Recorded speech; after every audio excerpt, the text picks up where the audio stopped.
Hi, this is a demonstration of a Gateway 2000 Anykey Programmable Macro Keyboard. Part number 2191011-XX-XXX. This was made in 1994, and let me show you the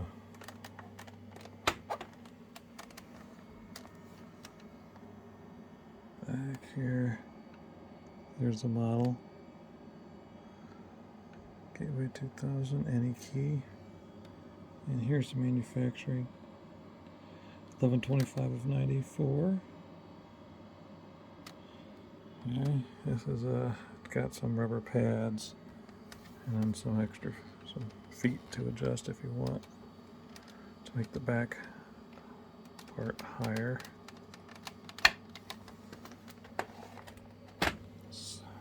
This is working fine.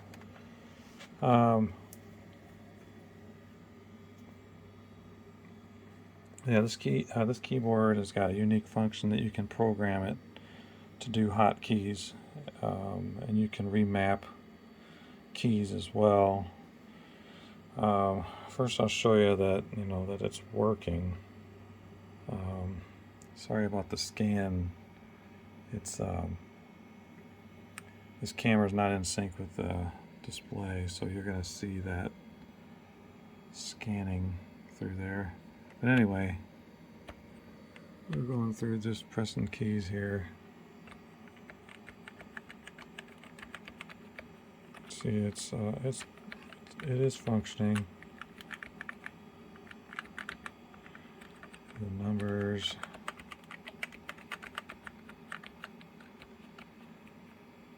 Other symbols, space key, the return. You can do your shift and get the capital letters. So the keys are working fine. The other thing I wanted to show, there's two ways to program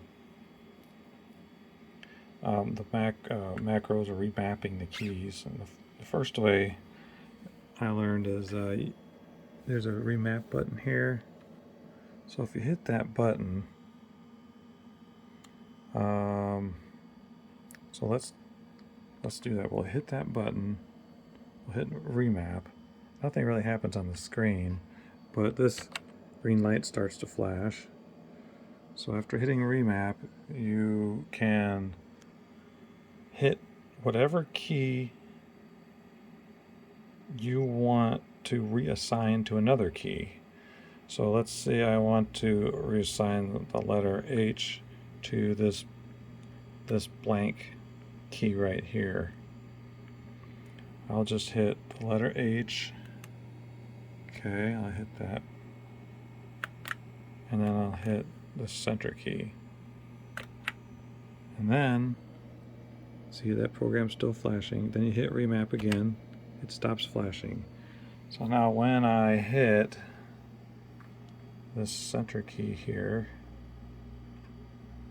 you'll see H.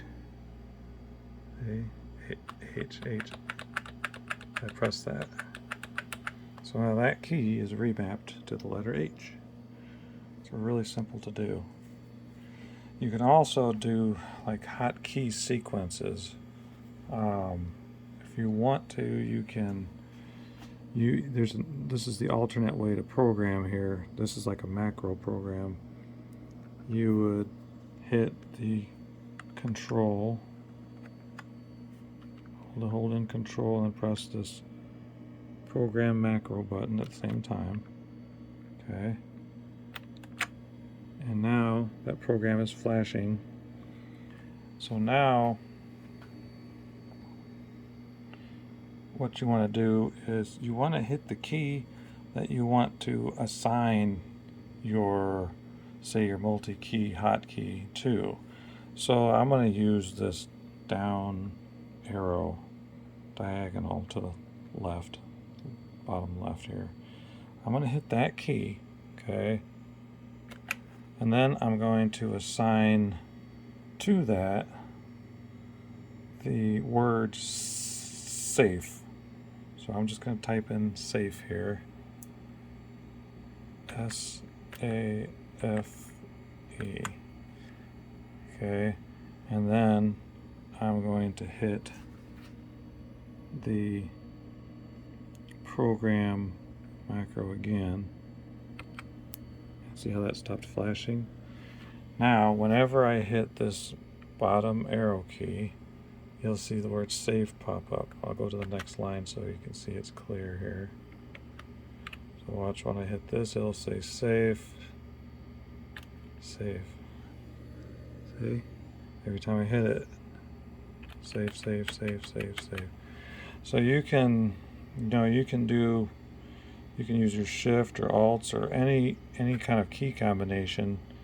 There's probably some limitations to it, but I don't have the manual for this, so I couldn't tell you what it is, what those limitations are.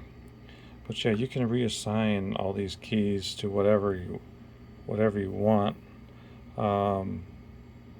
and that might come in handy for game playing or other types of programs that you might use. And you can see there's an extra set of function keys over here. There's already the standard ones up here, but these extra function keys can be reprogrammed. You can reprogram all kinds of different keys on here. I couldn't tell you all the details on which ones can and cannot be, but it's pretty versatile and it's pretty easy to program. So yeah, that's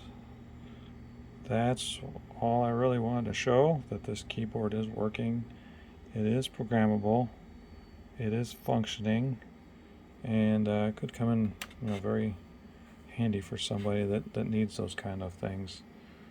Be able to program it and not need any software drivers to do that. It's all hardware-based programming, within the keyboard.